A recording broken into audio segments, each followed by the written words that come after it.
ഈ യൂട്യൂബർമാർ വലിയ പ്രശ്നങ്ങൾ സൃഷ്ടിക്കുന്നുണ്ട്. യൂട്യൂബർ പാകിസ്ഥാനിൽ പോയ കഥയെല്ലാം നമ്മൾ കേട്ടു. ഇപ്പോൾ ഒരു യൂട്യൂബർ മയക്കുമരുന്നുമായി പിടിയിലായിട്ടുണ്ട്.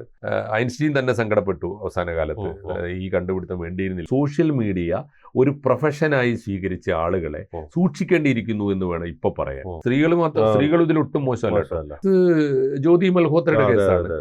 റീച്ച് കൂട്ടാൻ വേണ്ടി പീഡന കേസൊക്കെ കൊടുക്കുന്ന സാഹചര്യം വന്നിട്ടുണ്ട്.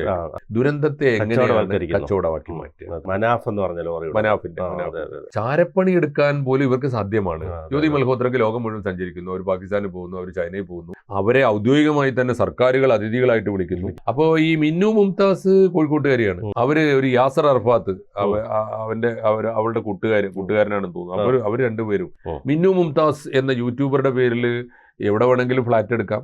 ആ ഫ്ലാറ്റിൽ ആർക്കും വരാം. കഞ്ചാവിന്റെയും മദ്യത്തിന്റെ അംബാസഡർ ആയിട്ട് വർക്ക് ചെയ്തില്ലേ വേടൻ? ഞാൻ കള്ളും കഞ്ചാവുമാണ് എന്റെ ബലം എന്ന് പറഞ്ഞില്ലേ? കൂടുതൽ വാർത്തകളും വിശേഷങ്ങളും നിങ്ങളിലേക്ക് എത്താൻ ABC മലയാളം സബ്സ്ക്രൈബ് ചെയ്യുക, ബെൽ ബട്ടണും അമർത്തുക.